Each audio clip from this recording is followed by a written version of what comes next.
English Punjab textbook 10th class, chapter number 1, page number 2, para number 4.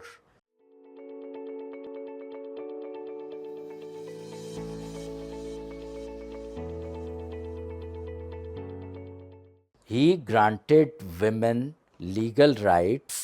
آپ صلی اللہ علیہ وآلہ وسلم نے خواتین کو وہ قانونی حقوق عطا فرمائے which were unheard of in many societies at that time، جو اس وقت کے بہت سے معاشروں میں نامعلوم تھے یا جن کے بارے میں اس دور کے کئی معاشروں میں علم نہیں تھا۔ انڈر اسلامک لا، اسلامی قانون کے تحت women were given basic human rights، خواتین کو بنیادی انسانی حقوق دیے گئے جو درج ذیل ہیں۔ A own and inherit property, جائیداد کی ملکیت اور وراثت۔ Quran mandated rights of inheritance for women is, قرآن کریم نے خواتین کے لیے وراثتی قوانین کو یوں لازمی قرار دیا، مینڈیٹڈ لازمی قرار دیا۔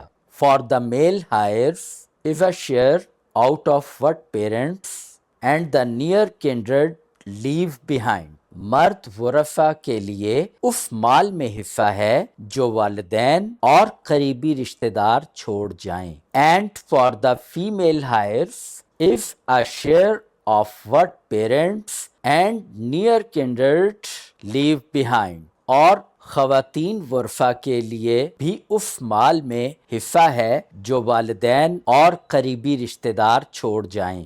whether it be little or much، چاہے یہ کم یا زیادہ ہو۔ اسٹوڈنٹس یہ دیکھیے اٹ کے بعد یہاں بریکٹ پہ انہیریٹنس لکھا ہے، یہ انہیریٹنس آپ کو سمجھانے کے لیے کہ وراثت، یعنی اٹ سے مراد یہاں پر وراثت ہے، لیکن ٹرانسلیشن میں اس کو لکھنے کی ضرورت نہیں ہے، اس لیے ہم نے ٹرانسلیشن میں اس کو نہیں بتایا گیا۔ A share ordained by God، یہ اللہ کا مقرر کردہ حصہ ہے، ordained مقرر کردہ۔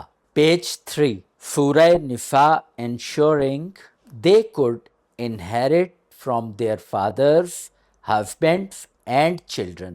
سورہ نساء اس بات کو یقینی بناتی ہے کہ وہ اپنے والد، خاوند اور بچوں کی جائیداد سے حصہ پا سکیں یا وراثت پا سکیں۔ بی consent to marriage، شادی کے لیے رضامندی۔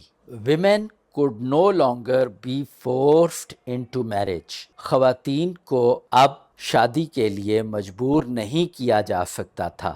رسول اللہ صلی اللہ علیہ وآلہ وسلم emphasized، رسول اللہ صلی اللہ علیہ وآلہ وسلم نے زور دیا that women's consent was a necessary condition for a valid marriage، کہ ایک صحیح نکاح کے لیے خاتون کی رضامندی لازمی شرط تھی۔ بیٹا یہ جو کنڈیشن ہے اس کا مطلب شرط ہے۔ سی ڈائیورس اینڈ مینٹیننس، طلاق اور نان نفقہ۔ Islam introduced rules regarding fair treatment of women in divorce including financial support۔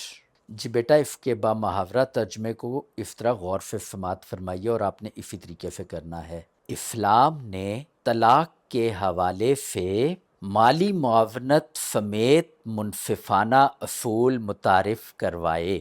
Quran tells, قرآن پاک میں ارشاد ہے likewise there should be a provision for the divorced women according to customary good and religiously approvable practice as a duty upon God revering wife۔ اس طرح طلاق یافتہ خواتین کے لیے معروف اور مذہبی طور پر پسندیدہ طریقے کے مطابق نان نفقہ فراہم کرنا چاہیے۔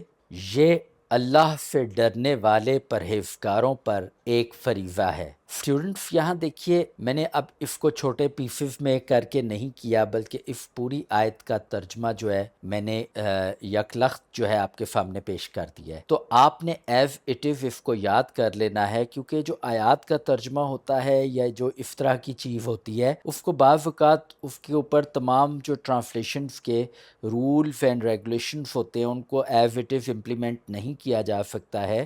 آپ کی آسانی کے لیے جو ہے یہ بامحاورہ ترجمہ یکلخت کر دیا گیا ہے. ڈی ایجوکیشن اینڈ نالج، تعلیم اور علم. دا رسول صلی اللہ علیہ وآلہ وسلم encouraged pursuit of knowledge for both men and women. آپ صلی اللہ علیہ وآلہ وسلم نے دونوں مردوں اور عورتوں کے حصول علم کی حوصلہ افزائی کی. He said، آپ صلی اللہ علیہ وآلہ وسلم نے فرمایا، seeking knowledge is obligatory upon every Muslim. علم کی طلب ہر مسلمان پر فرض ہے.